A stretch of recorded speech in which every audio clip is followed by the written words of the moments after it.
Welcome back to the show. We are looking at the case of Omar Khadr in a way that we haven't heard before. Dr. Michael Welner is with us. He's an associate professor of psychiatry at NYU School of Medicine. He is also the psychiatrist who, for the prosecution, spent time and interviewed Omar Khadr and testified in the Guantanamo Bay trial. And in this, we're getting a completely different side of inside the mind of this. Is he a child soldier or is he a terrorist? All right. Dr. Welner, welcome back. And I just want to ask you, considering what you're saying, I mean, there's part of the crying out in Canada. People are saying he can be rehabilitated. He has been programmed. What do you say to that? Oh, I think he can be rehabilitated. And see, this is another. There has been considerable mischaracterization of my testimony, but the jury doesn't read the press. The jury listens to testimony, and the jury came back with a sentence recommended of 40 years. This is my professional opinion, and this is at least part of what I articulated. Any rehabilitation of Omar Khadr has to be spiritual, because this is a theological problem. Radical jihadism is a perversion of Islam. The solution is Islam. Islam is the problem, and Islam is the solution. The principal form of his rehabilitation has to come from a moderate imam who has enough spiritual gravitas and knows the Quran inside and out in such a way that he can work with Omar in such a way to say, look, this is a beautiful book. This is a religious book. This is not an antisocial book. This is not a devious book. That's not the purpose of this religion or the interpretation of this book. That's the primary objective of de-radicalization and how it would work with Omar Khadr. You can't put Omar Khadr in psychotherapy.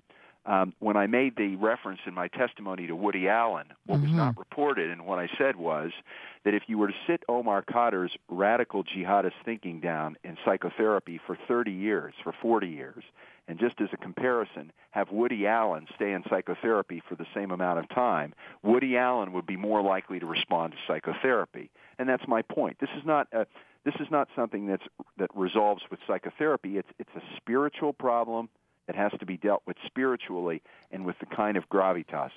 Those individuals who are sensitive to Mr. Khadr for all kinds of reasons, either because they've read a fictional portrayal that's very sympathetic, or because they feel bad that he was 15 when this happened, or that he had a bad father, or, any number of well-meaning reasons.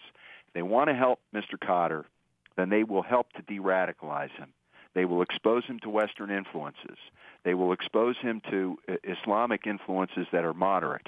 And the Canadian people, rather than to have a discussion about whether we want him in our neighborhood or not, which is understandable anywhere, should be thinking, Omar Khadr is not the only radical jihadist who represents a risk to Canada. What are we going to do about an increasingly radicalized prison population, which is a problem we have in the United States? It's a problem that we have in Europe. My recommendation to you from a professional perspective is the solution to this is you have to strengthen the moderate Muslim elements in your community, and you have to rise up and you have to refuse to be intimidated by the radical jihadists.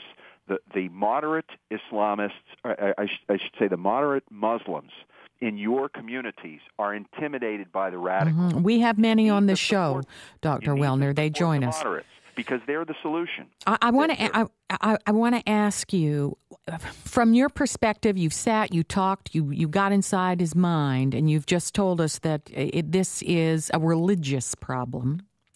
Absolutely. Now, what is the danger of the myths that you've been talking about today? What is the danger of representing Khadr as a child soldier to our security? The biggest danger is this. Al-Qaeda is a very smart organization, and they were watching this trial.